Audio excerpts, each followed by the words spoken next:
it's there. It's as the demographic switches over to something else, leaving them. It's okay. Okay, I'm rolling whenever y'all are. Okay. And so that's what we started to talk about. I thought about those things, and I mentioned redlining, and someone said, "What's redlining?" And then this is someone, and you know, this is not to knock her age. This is a white woman who was maybe 15 to 20 years my senior, saying, "What's redlining?" And I said, "Are you serious? You have no idea what that is?"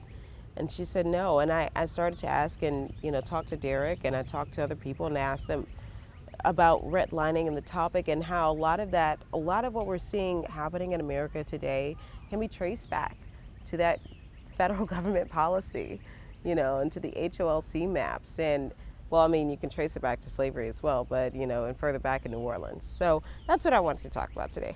So first, I just wanted to get your first and last name and spell your last name for me, and the title you want us to use on this story.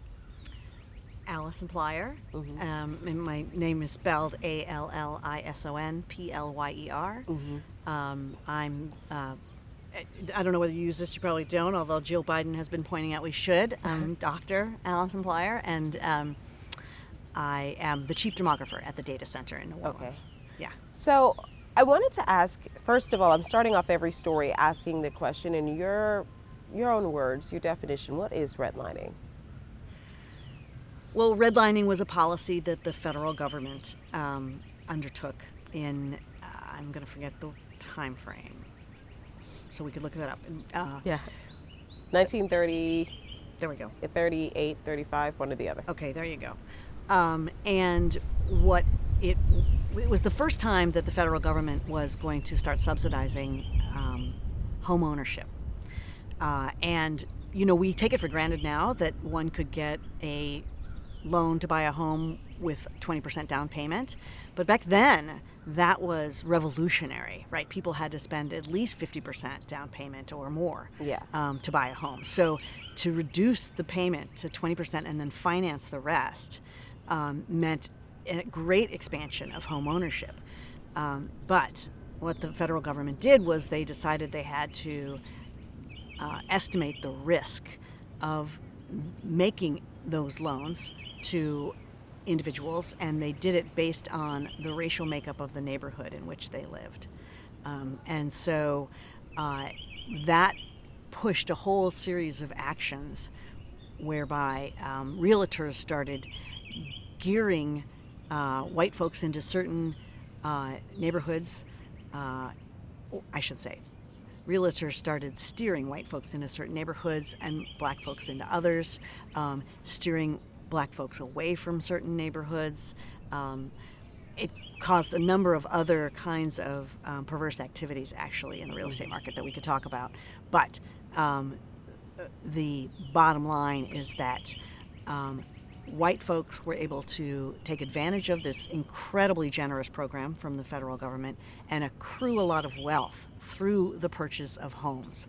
And black folks were not able to get those subsidies and never were able to develop the same kind of wealth. And those dynamics persist in our real estate market today. So can you tell me why the Nola Data Center did this study? Well, in 2018, when the city was celebrating its tricentennial, we knew, based on the data, that if you wanted to look at the history of New Orleans, over 300 years, you had about 150 years of slavery, about 100 of Jim Crow, and then only 50 years in which black New Orleanians had the possibility of being included in our economic systems equitably. And so we asked the question, have black folks in New Orleans actually experienced more economic inclusion? And if not, or even if yes, which systems have worked well and which haven't? Mm-hmm. And so we looked at elements of criminal justice system, including bail. We looked at, I'm going to forget them off the top of my head, but a major one was housing and this whole dynamic of redlining. So when you look at those different systems, where have we progressed, and where do we continue to fall behind? Well, sadly, when we looked at the data, the results were very depressing. They were depressing to us, and they were depressing to virtually everybody who's worked on advancing racial justice over the last 30, 40, 50 years. We thought we would see more progress, and there's really been very little. There have been increases in home ownership among Black New Orleanians. There have been greater increases among white New Orleanians. So the gap is still very large. But even, larger gaps exist in incarceration, in health disparities are stunningly inequitable. Isn't there a way, and I know that sometimes they say you could tell all about a person based on their zip code. Is there a way that we can connect those health disparities, incarceration rates, graduation rates, to where a person lives or the community that they've lived in? Well, yes, and largely because of the way that we live in such segregated neighborhoods, right? So it's not the neighborhood that's causing the disparities per se, right? Yeah. So I think we need to acknowledge that even when Black folks achieve greater income and maybe choose to live in a more prosperous neighborhood, they still are subject to discrimination in the way they receive medical treatment, discrimination on all kinds of fronts, right? So it's not the neighborhood itself that causes the inequity, but it does compound inequity. I'm sorry, something just landed on my... Yeah, I was like, what? If it was one of those... Something out of the tree. Okay, let's watch for caterpillars. Okay, pollen's cool. Yeah. I could hurt myself. It's caterpillars it's going to be vicious pretty soon, right? With caterpillars. It is. We did a story once, and the caterpillars were everywhere around this time last year, and we were doing the interview in the parking lot, and we didn't realize that they crawled all up our legs. So by the time the interview stopped, you just see us all in the parking lot, trying to get them off before they bite. Oh gosh! I think we're safe, but we probably got about 2 more weeks, and then there's gonna deluge. Yeah. Anyway, I totally lost my train of thought. No, it's fine. It's fine. So it's not the zip code that causes the inequity, right? Yeah. Right. So it's not the zip code that causes the inequity, but if you essentially force a lot. Well, let me back up on that one. If you essentially segregate Black folks and other people of color into certain neighborhoods, then you're going to have compounding effects in terms of exposure to violence, lack of access to healthy foods, a number of isolating effects that are going to be detrimental. How segregated, when you talk about segregation in New Orleans, how segregated would you believe that the city is in 2021, or based on the latest data that you have? Well, segregation is really hard to measure, and I'm a data person. Yeah. So you've asked me for a quantitative answer to a question that's very hard to quantify. Yeah. So I won't answer that because I just can't. I just don't. Yeah. I don't have a way to say. Virtually every city in the country is very segregated, and I don't think New Orleans is neither better nor worse. Largely, there may be some measures that give some slight differential. New Orleans might be slightly better on one measure and slightly worse on another. But so when you're talking about the extremities and what happened as a result of redlining, and we have everyone discussing with us the disparities that we see in Black and brown communities versus white communities. And does the data show where we are winning in certain areas and where we're losing, or can you break that down for us exactly? How did you compile the data for this? As far as demographics go, are Black people, are we dying more from certain communities? Are we, I guess I'm trying to figure out where are we on the spectrum here? That's a huge question. Would it be okay if I also feel like it might be worth explaining the federal actions that stopped but how this persists today? Sure. Okay. So, redlining has been outlawed. and that's a good thing. But the concern really is that a lot of the practices persist, right? So there are lots of studies that show that black folks who apply for home loans are disproportionately denied those loans. Oftentimes, bankers just tend to provide more assistance to white folks and less assistance to black folks, and that's what keeps them from getting loans. Real estate agents still steer black folks to certain neighborhoods and white folks to other neighborhoods. Real estate agents develop appraisals influenced by the racial makeup of the neighborhood. So even though the law that subsidized white neighborhoods and excluded black neighborhoods doesn't exist anymore, or I should say the policy that subsidized white neighborhoods and excluded black neighborhoods doesn't exist anymore, the practices are still very rampant and continue to shuttle black folks, even black folks of means, into more segregated neighborhoods. And interestingly, white folks rarely realize that they are benefiting in ways that black folks are still excluded from. And black folks often also don't realize that when they purchase a home in a segregated neighborhood, that it won't appreciate in value in the same way that houses in other neighborhoods do.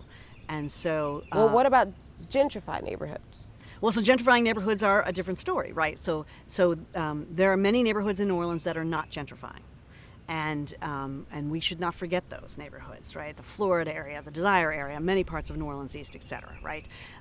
Then there are largely the Sliver by the river, where you're seeing appreciating home values, and yes, then that's a different story. So then a property value can go up if the black family that owns the property can continue to pay the escalating real estate prices, and that's always a challenge as well.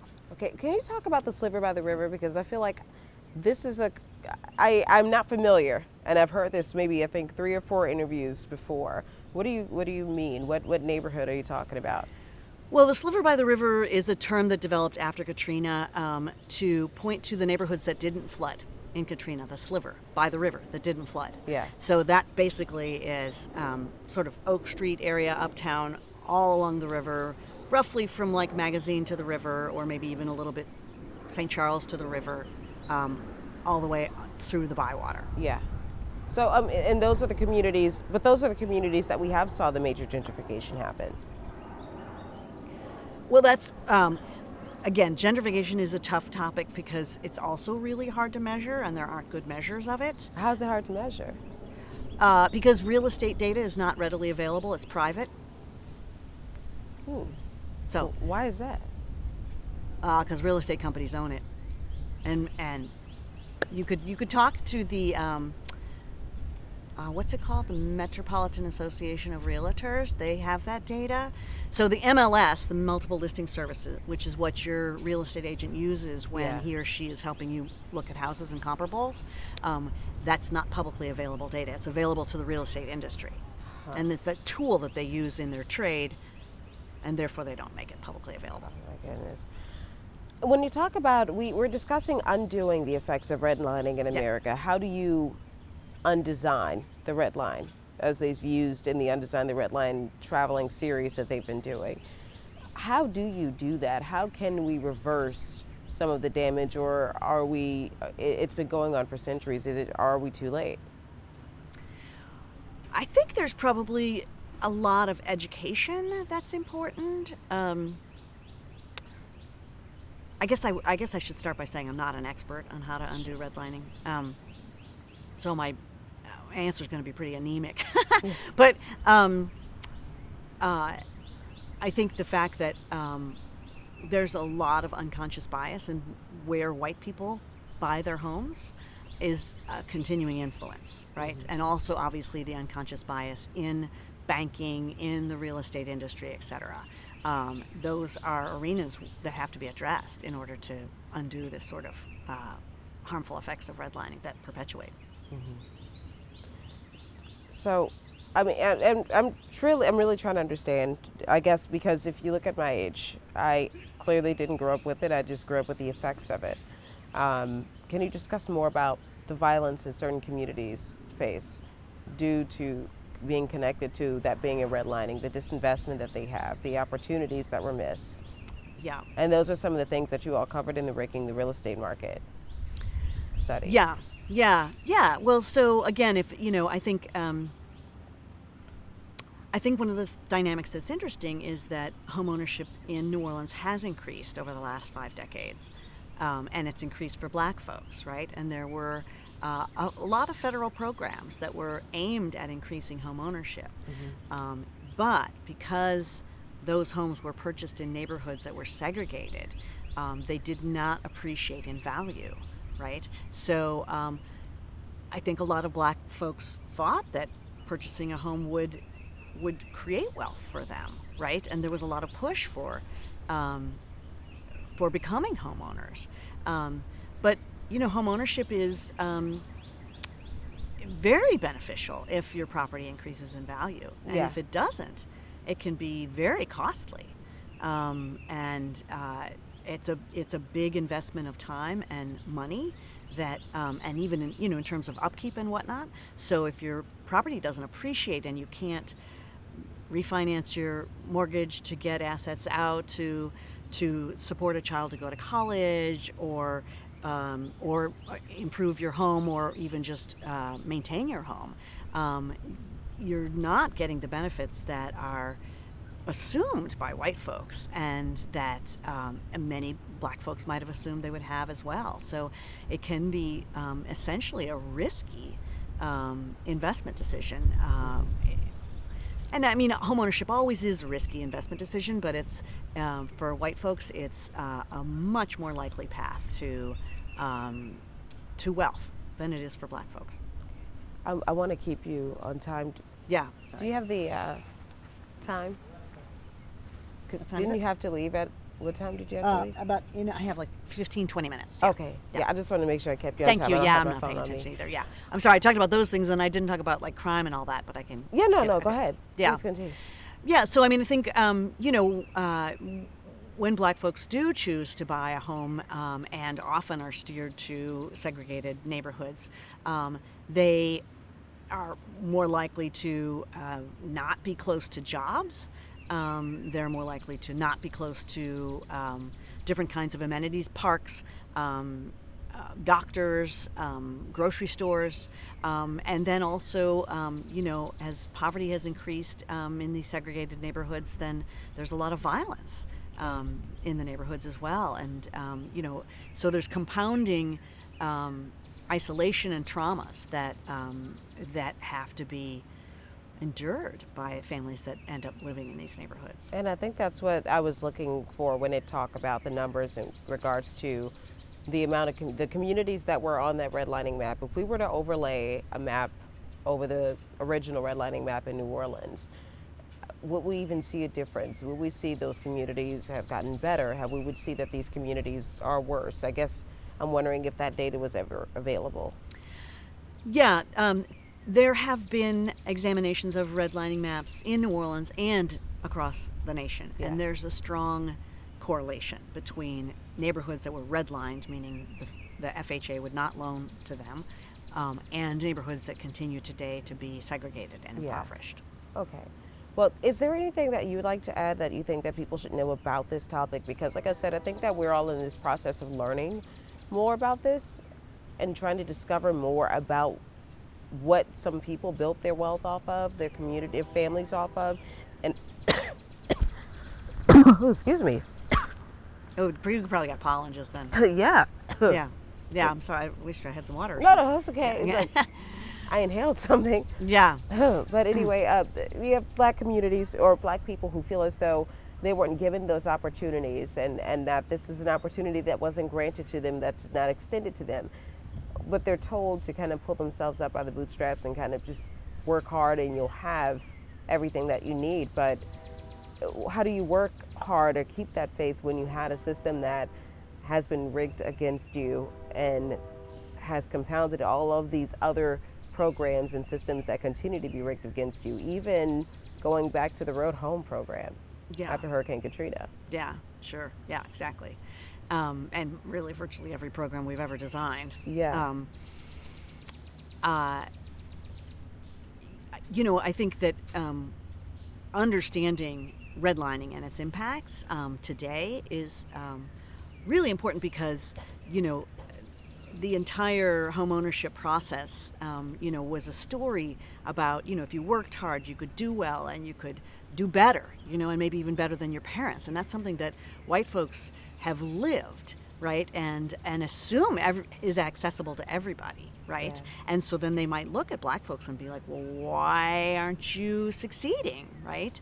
And so understanding that those opportunities were not available to black folks and continue to not be available to black folks is not only important for white folks in understanding why we see the continued disparities that we do and challenges, but also for black folks because, they've heard these stories too, right? And they might wonder why they're not doing well, right? But the systems in terms of real estate continue to be stacked against them, as well as underfunding of education.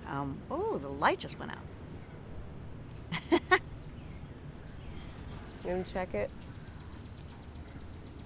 I knew something just went. I didn't realize the light was on you, but I said something just changed. Yeah, right. It was the light. Did it die? Yeah, I figured. It's okay. Okay. Is it okay? Okay. Okay. So I was talking about that black folks also might not understand that these systems are stacked against them, right? So they're not necessarily going to see appreciating home values in segregated neighborhoods the way white folks are. They're also not going to have access to high quality schools, right? They're not going to have the ability to save and perhaps support a child in going to college, right? So the work hard and you'll do better narrative has not been available to black folks in the same way it is to white folks, and it continues to not be available, right? So there's so many things that we have to do as a society to restructure our policies, which just without thinking are geared toward sort of white middle class families, even geared toward a male primary breadwinner and a female who stays home and takes care of the kids, and that there are children, right? Yeah. And that demographic reality is not even what's true for white families anymore, right? So things like, oh, we'll just close all the schools and all the kids can go home and learn remotely assumes that there's a parent there, right? And so all of our policies are really geared toward this sort of nuclear family that is not demographically accurate for white or black folks anymore. And so the changing of those policies will be critical for black folks in particular, but for the prosperity of the entire country going forward. Is there, and this is my last question for you, is there a particular policy that you can think of that you believe that is hindering a certain race and hindering women that we could change? Well, I think the two policies that are going to be most important to look at coming out of the pandemic that haven't yet been talked about a lot are access to childcare. Our childcare system is very fragile and runs on really thin margins and extremely expensive, and makes it very hard for women to be part of the workforce and has been decimated by the pandemic. And then workforce training, right? The jobs that come out of this pandemic will be very different than the jobs that existed before the pandemic, and they're going to require different kinds of skills, and we have to have education but also workforce training that really gets people pipelined into these jobs quickly, or else we're not going to have an economic recovery that we want. Yeah, I was wondering, it feels like after Hurricane Katrina we didn't do it the way we should have. And I'm starting to feel like now as we start to inch our way out of the pandemic, that we may find ourselves in another crisis. And I know that some people say they want some sort of normalcy, but normalcy for a lot of people is returning back to eviction moratoriums, energy bills that aren't paid or haven't been paid in a year, mortgages that haven't been paid in a year, or rents that haven't been paid. So we could experience a new wave of homelessness, a new wave of people who are suffering. And now my question is, who's going to do the most suffering? Yeah, no, that's right. Yeah. I mean, there's a couple things we know about disasters. They accelerate pre-existing trends, and they accelerate inequity. And this disaster that we all have been living through is strong evidence of both those truthisms, right? So I think that I said that word wrong just then. Anyway, It's fine. It's all edited. yeah. So this disaster is strong evidence of that truism, both those truisms, right? And so, I think the only way to change those trajectories is to be very intentional and put in significant reforms, right? So, we're seeing a lot of that around the country, certainly at the national level, the work to, support families with children through one of the streams of funding from the American Rescue Plan is a critical one. We see proposals out of places like Evanston, Illinois, where marijuana taxes are going for reparations, right? There's enormous different kinds of policies being innovated at local and national levels to change this, but it's going to take a lot of innovative thinking and thinking very differently. Our policies have perpetually been focused on a white middle-class nuclear family, and that simply doesn't exist anymore. And for all of us to thrive, we're going to have to change the policies. All right, that's all I have. Yeah. Yes, thank you so much. Honestly, everyone who I've interviewed so far, I've interviewed all of the authors of the study. Oh, good. My goodness, I just interviewed a fiery interview with Anjanika Morrison, which, by the way, we find out we might be cousins. Oh, that's great! I love it. We're from the same community in Edgard, Louisiana. Oh my God, really? And we have when I went through the list of names, she's like, "Oh my God, yeah, that's my family." We're cousins. Like, yeah. Oh, that's awesome. That's She's so great. Yeah, she's great. She gave us an amazing interview. And now we're looking, I guess we've talked to the experts, I like to say. Yeah. We're looking to talk to people about, Yeah, you had mentioned that. Yeah, I know. You talk to mentioned your own people family about this. story, and of course didn't want to use that, but Yeah. Was Andronika able to point you to some folks? I hope so. Right now, I'm logging all of the sound and trying to get ideas of where we want to talk about with this, what we want to talk about with this, because everyone offered something different, which is what I wanted. And I know it's why do you interview so many people, but everyone has something different to add to the story. Yeah, sure. And everyone has given us a different idea of we need to talk more about this. I was talking to Stacey